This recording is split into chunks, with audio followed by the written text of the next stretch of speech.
I just kind of want to piece all that in a nutshell for you guys and show you all how I was able to make $7,000 in roughly about an hour today trading. Nothing significant. I'm not here to brag or boast and say I make the most money and I'm the best trader. I'm just simply here to show you guys how I've freed myself from the system, become a full-time trader, and I implement this trading technique a couple times a month, pull money from the markets consistently, and don't overcomplicate things. All right. The market feeds you information and it is your job to digest that information and react to it. And so a lot of people don't have the ability to react to the market information because they bring their outside bias and what they want to happen to the markets. The market doesn't care about that. When you learn how to not react to what you want to see in the market and what you want to happen, and instead you learn how to react to what the market and the screens are telling you, y'all can freaking tap into this matrix code.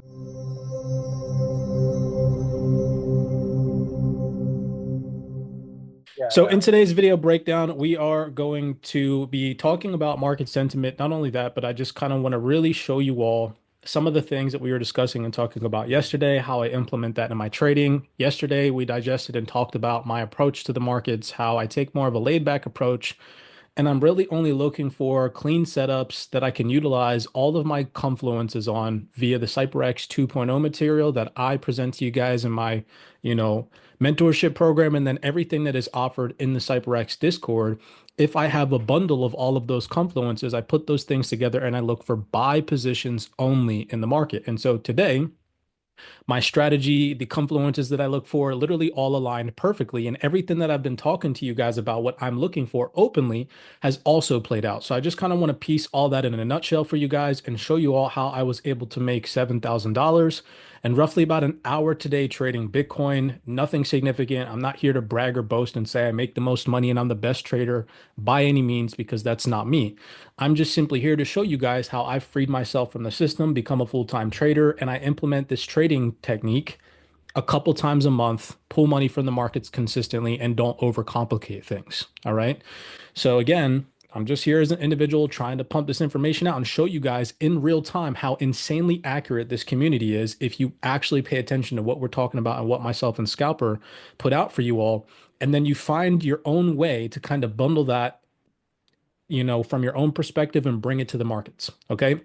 So just kind of openly talking about before we break down the trade technical analysis, let's go back for people that have been on the fundamental Zoom call. All right. Yesterday in specific, we had two Zoom calls. And one of the key things that I was talking to you guys about was that we needed to see some type of shift in market sentiment. Now, we obviously, of course, know that over the past consecutive couple of trading weeks and sessions, one of the main key factors that has been weighing on market sentiment is the tariff implications, the uncertainty surrounding what's going to happen surrounding President Trump's tariffs. In previous Zoom calls and in previous reports, our key focus for analysis to possibly see a flip in risk sentiment from bearish or risk off to bullish risk on was that we needed to see some type of positive development surrounding Trump tariffs. We needed to see something that stemmed in the form of positivity. And I mentioned that to you guys in previous reports, right? My projected analysis, which is that Trump's going to come out, he's going to dial back some of these market uncertainties surrounding tariff implications, and we're going to see a slightly more optimistic market sentiment in April due to that. That's just my personal opinion. I wouldn't even be surprised if we started to see some slightly upbeat data, easing recessionary fears in April as well. That's again just my current bias. I will react to the opposite if we get that data as we progress through April, right? Um, you can even just see here down at the bottom of this report, it says any improved clarity or easing tensions may pave the way for a rebound in risk assets. So I'm just trying to show you guys from a fundamental standpoint so that you can see my layering effect as to why I took this trade. I'm going to start here building the confluences. So we'll start with confluence number one is there was a more fruitful fundamental environment that supported an intraday risk on move, right? We started to see, and I'm going to show you guys some not necessarily easing tensions and tariff implications, but a slight dialing back of what was previously expected. Okay. So if you guys remember in yesterday's Zoom call, I specifically talked about this, how previously the market was anticipating after Trump's announcements of the threat of 25% tariffs on functionally all vehicles sold in the US, sweeping reciprocal tariffs on any country that has its own import restriction on US goods. And I mentioned to you guys that if they announce the tariffs and it doesn't come out at 25 percent and it comes out less, like 20%, 15%, 10%, or anything lower, the market is going to dial back that uncertainty, or at least I was expecting the market to dial back that uncertainty because the market's like, oh, it's not as bad as we previously expected. It's actually not that bad, right? So any type of fruitful environment, as I mentioned in previous reports, would most likely lead to intraday buying of risk assets. Okay. Now, this rising, literally right off the bat, one of the first fundamental reports that I saw this morning was this one.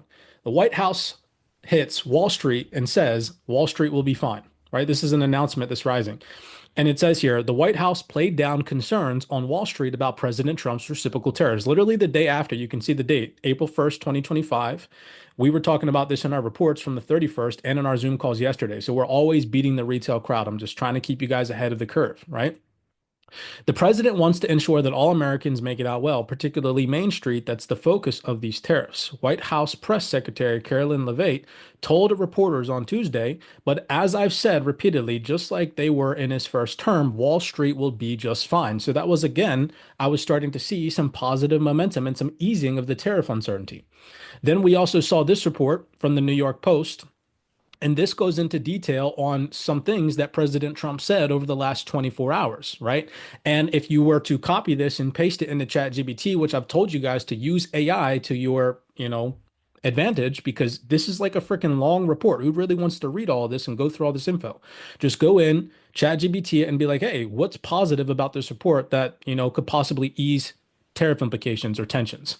And Trump said a whole bunch of not necessarily super positive things, but pretty much said that tariffs won't be as bad as everybody's kind of thinking them out to be, right? Then we also saw this in a nutshell. This also came out this rising. It says Vietnam has announced reductions in import duties on a range of goods, including cars, liquefied natural gases, and agriculture products in an effort to mitigate the impact of potential U.S. tariffs. There's some key vocabulary right now. They're not trying to instigate or escalate things. They're trying to mitigate things, right? Vietnam is doing everything that they can to soften the blow, said Bruno Jaspert, CEO of Deep Sea Industrial Zones and chairman of the European Chamber of Commerce in Vietnam.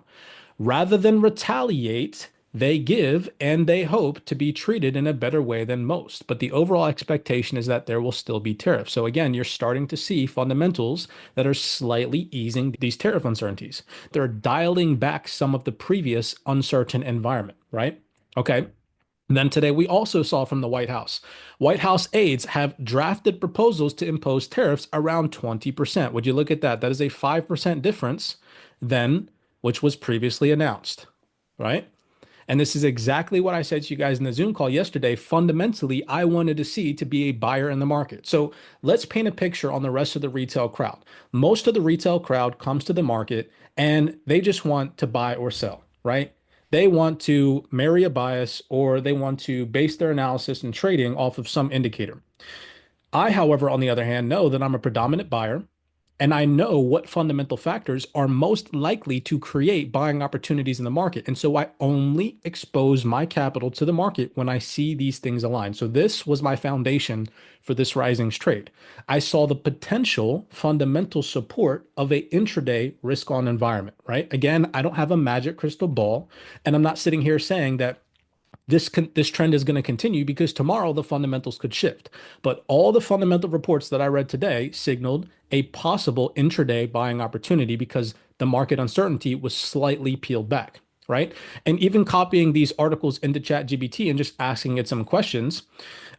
This one was about the Vietnam announcement, right? And it says, yes, Vietnam's decision to reduce import duties on various goods, cars, and liquefied natural gases, along with agriculture products, can be seen as an effort to ease trade tensions and foster a more favorable trade relationship with the US. Okay. And then I asked it for a direct quote from the fundamental piece. I said, please show me in the fundamental piece where the direct quote is that would show me that this is leading to easing tensions and tariff implications. And it gave me the direct quote from the article.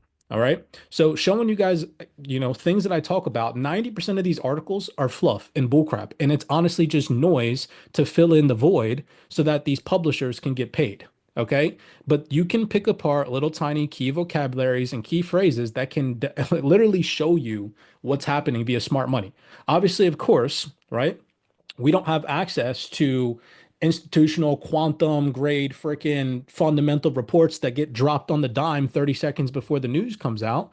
All of the fundamentals that we read lag, but that's the best part. That's why I've tried to teach you guys about the CYPRX 3.0 strategy, trading in time increments, gathering the data to support your thesis for the day, and then using that fundamental support to direct your trade bias for that day and look at technical analysis, right? So that's how we're going to roll over into the TA part of this, just to show you guys some more fundamental pieces.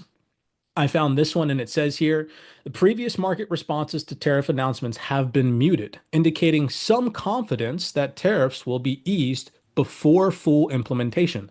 This was another article from today. You can see here, I highlighted it. It was posted just about 2 hours ago. Okay. Um, and then here it says these tariff tensions are a part of global equation as the US maneuvers its trade strategies and international relations along with economic shifts. They still await discovery. Policymakers worldwide are eager for concrete evidence of tariff impacts. Though early reports suggested the effects may not be positive, the tendency toward negative economic data underscores broader risk with potential global consequences. I highlighted that in red because today, keep in mind, the reports were slightly better than previous ones. So if the market previous to today was seeing all the reports as bad and not positive, and then today all of a sudden we got some slightly positive announcements, you can see how that sentiment and that market shift in liquidity slightly flowed, right? And so again, I'm just trying to get you guys to see what it is that I saw from a fundamental perspective. And then last but not least, after the trade this rising, you can see that this report was put out in the afternoon. It says the crypto sector has added $54 billion in the last 24 hours, and buyers stepped in across the global financial markets to halt the sell-off on Monday. So this just confirmed my analysis, right? This is a report that came out after my trade today. And so my bias, fundamentally driven, was correct, right? I was analyzing that all of these intraday fundamentals were going to prop up risk assets for the time being, i.e., from New York session today to New York session tomorrow. And that gave me the opportunity to go in and look at the markets technically. Okay. So now let's transition over to the technical aspect of things. Starting right off the bat, man, shout out to Scalper for these delta zones. I swear to God, they are the most accurate freaking zones like you could ever even find on the internet. It is a blessing to have met this gentleman almost 3 years ago. Okay. Because not only did he add a layer of accuracy to my already profitable trading, but he gave me so much mental clarity in the market on where price action could potentially go and the areas of interest you should be looking at from an institutional perspective, which just solidified everything that I created before I met Scalper in the 2.0 material, right? So if you look at the timestamps, because I'm a very big advocate of timestamps, I showed you all fundamentally how we put the information out to you guys in advance. Now let me show you guys how in this community you get the technical aspect of these things in advance. Look at the dates here. We'll just go back to March 31st, which was the day before today's move came out. But Scalper actually put this information out way before that on the 29th of March, gave these levels. Okay. And so just yesterday, if you guys remember in the Zoom call at roughly around 36 minutes and 29 seconds on our Zoom call yesterday, I specifically broke down for you guys the intraday highs and the intraday lows, which are going to play into effect today when we get into the TA. And I told you guys that I was predominantly looking for buys on Bitcoin. And what I wanted to see was a breakout above yesterday's high and for us to start to see some type of bullish order flow after the market breaks above yesterday's high. I remember specifically telling you guys that. I timestamped it for you all, right? Also, on top of that, I utilized institutional scalp deltas. You can see here, Scalper, a day in advance, solidified that these deltas were still accurate, coming in at the 81870, right? So all I'm thinking in my head is I have bullish fundamentals. I have buyers defending institutional scalp deltas. Now all I want to start to see is the CYPRX confluences. I want to see a break of structure. I want to see a buying area of interest where previous banks and institutions during Asia or London bought from. That'll give me an area of interest where I can go in during New York session and see if New York session traders are going to attempt to buy at the same areas of interest where Asia or London bought from. And that setup freaking happened today to the absolute T of a degree, right? So if we go in and we look this rising, when I told you guys I was in the trade, I said here I was looking for a 1 to 2 RR in this position. And so I sent the trade analysis right after I got it, told you guys my target areas of interest, walk you kind of through what I was looking for. Even here, I said 1 to 2 is about to hit, but I'm going to hold until the New York highs to let you guys know I was going to actually hold longer. And then I extended my areas of interest here. You can see that update. And then following through, New York session highs were targeted. All I was seeing was buyers were defending the previous areas where Asia sessions were buying from. And if they weren't going to target lows, I teach you guys about this logic. What are they going to target? Buyers are going to defend their position. They're going to come and attack early sellers prior to New York session. So that was just from the Discord. Again, not only did you have these targets in advance, but while I was trading, and I usually tend to do this when I'm trading, it only happens roughly maybe 3 to 5 times per month. I always try to tell you guys in the channel or whatever pair I'm trading what I'm doing, right? So that's the Discord side of things. You got the fundamentals, you got the Discord. Now let's go over the technical analysis breakdown. Okay. So I have not deleted my yellow lines. I'm on the 15-minute time frame. We'll go to the higher time frame on the hourly. You guys remember yesterday on the Zoom call, as I mentioned, I annotated the previous daily highs and the previous daily lows. All right. So you can see those annotated here with the yellow lines. We also have here the $81,870 line that institutional scalper gave via the scalp deltas. All right. If we jump down to the lower time frame on the 15-minute, again, simply utilizing the CYPRX 2.0 tracking methodology, I said to you guys yesterday in the Zoom call, I want to see a break of previous day's price action to the upside, and I want to start to see bullish order flow. And you can see as we rolled into this Asia session, we got exactly that price action. So here's yesterday's price action from Asia session, the lows, which we annotated here. We rolled over into New York session and we created a new bullish intraday leg from A to B that broke all previous days bearish price action. So we have a new break in structure, right? Rolling over into today, as I mentioned to you guys yesterday in the Zoom call, I wanted to see the same price action and we got exactly that. So looking at today's price action from this Asia session, the low came in right here at roughly around 80,000 or $82,250 per Bitcoin, give or take. Okay, a few percentage points. And just like yesterday, Asia session buyers came in, buyers defended where they bought from during previous New York session, and buyers continued to overpower sellers. And we got the same exact pattern yesterday that we got that showed that buyers are currently in control of this intraday price action. And so you can see market makers created another A to B move. Now, I don't wake up to trade New York session all early and whatnot, so I'm not even entering into the market here. I actually didn't come and look at the markets until roughly about 7 a.m. my time, right? So you can see at 7 a.m. my time, this is when I started analyzing price action. This is important. Why? Because it shows you how much price action I had to look at before I took my trade. Okay, so I had all of this price action to go over on top of my fundamental analysis. So not only was my fundamental backing bullish intraday, right, where nothing on the fundamental side of things was telling me that today's trading session was most likely going to be risk off. We saw positive sentiment surrounding tariffs today, even though tariff uncertainty still lingers. We saw a slight peel back from previous expectations, right? And that is again something that I mentioned we needed to see in previous Zoom calls and fundamental breakdowns in order for me to be comfortable buying. And we got that today. So I'm not going to trade against the market. I'm going to trade with the tide. I'm going to trade with the trend. And then not only that, but we see bullish continuation. So we see buyers coming in and pushing price higher. We know that market makers are the only people with the amount of money to create this type of order flow, right? And so simply, literally, all I did, you can see we are not only trading in the form of another A to B move or another higher high, higher low formation, but we're also trading above the $81,870 scalp delta that scalper gave days in advance. So I'm thinking now, not only are fundamentals bullish, not only is technical screaming bullish, I want to now be a buyer. So how do I do that? I don't want to chase the markets. I don't want to buy price at a premium. I want to look for a discount. So I use the CYPRX 2.0 methodology where I go in and I use the session indicators. If you guys don't have this on your charts, I highly suggest annotating it because it physically shows you vertical lines as to where market sessions are so that you can see where the buying activity happens. So you can see here with this SFL session opens, Asia session buyers, where were they buying? They were buying down here in these areas, creating higher lows that led to higher highs. Again, to reiterate, market makers are the only people with the amount of money to do this and make this type of price action. Retail traders cannot. So I highlight those areas of interest, again, from previous Asia session buyers under the ideology that banks and institutions like to buy from where they previously bought from. Okay? I've taught that for literally so many freaking years now, and it happens all the time. Here you can see London session traders, they were buying here in this area. Again, we have a pullback that leads to a higher low, higher high formation.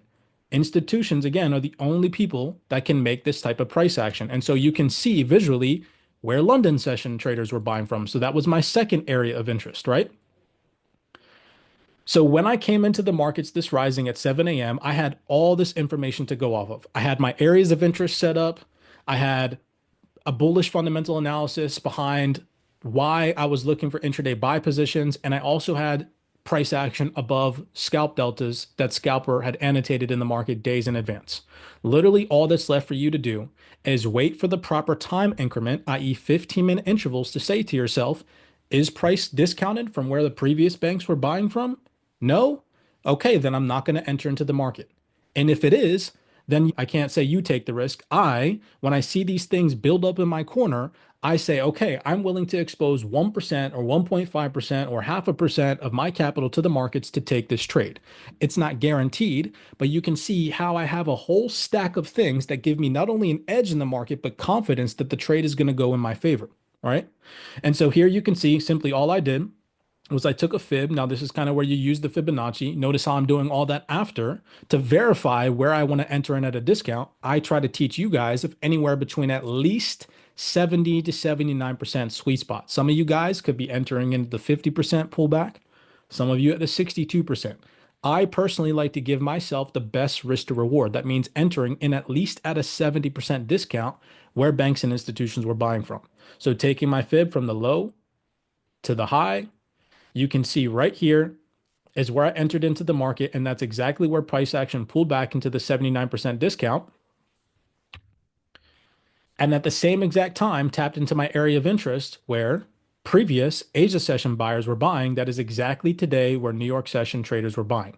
Notice how this rising, when did the data come out?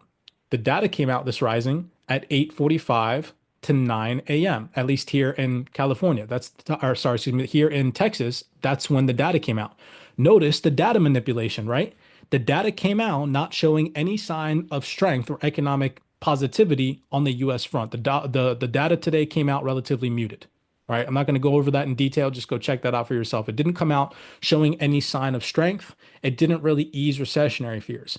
So again, retail traders that have been fed that narrative probably gravitated. And if you go look, like watch, I'm going to prove my point. If you go look on Forex Factory, let's pull it up. Remember, they use these colors to manipulate your minds.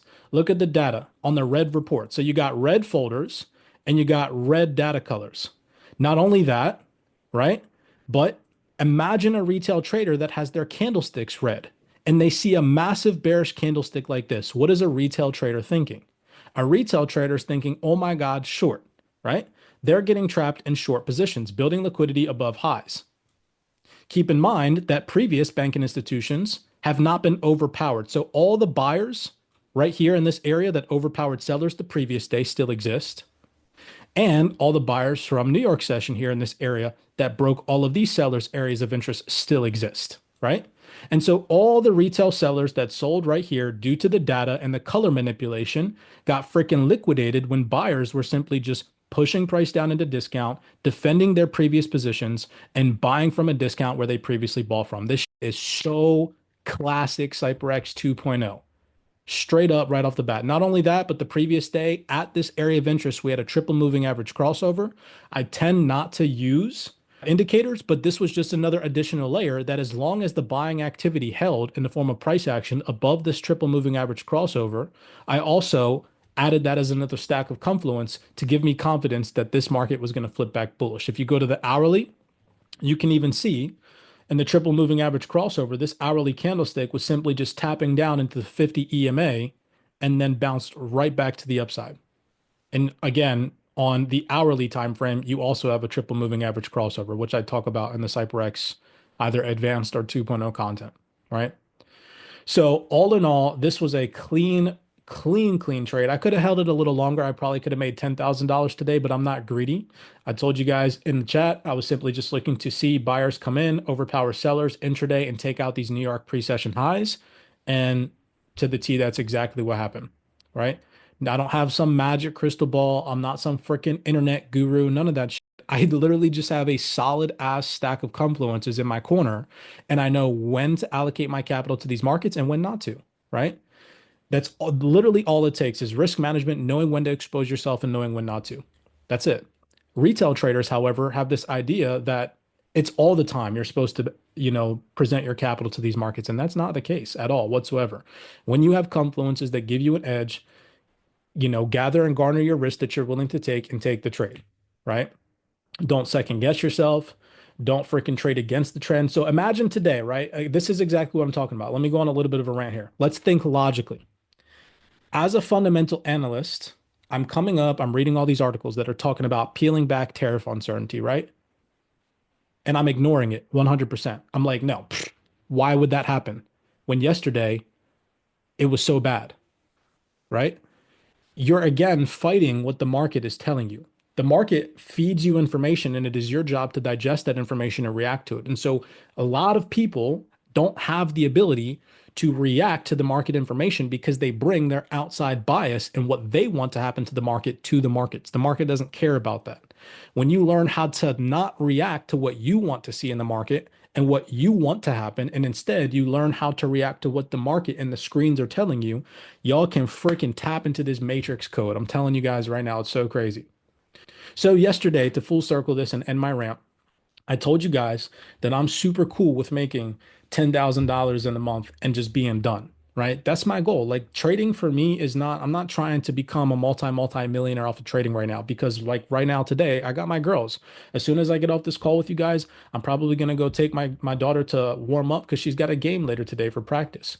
But making $7,000 on April freaking 1st, if I didn't want to work for the next 2 weeks, I don't have to. I mean, that's not me. I'll be here at my computer chilling with you guys and doing the do, breaking these markets down like the most accurate retail trader on the internet does. But that's besides the point. I'm just trying to get you guys to see that it is 110% possible if you put in the elbow grease and you put in the work to understand the markets in which you trade. And I'm not sitting here saying I have all the answers because by all God, I do not. Right? Me and Scalper could sit here and have a conversation with each other. He could blow my mind about some stuff I never even freaking knew. And I'm open to that learning curve. I'm always a seeker of information and I always seek to develop and further myself. And if I can master this craft, you all can master this craft. It is just a matter of freaking time, understanding, patience with yourself, and how you evolve as a person.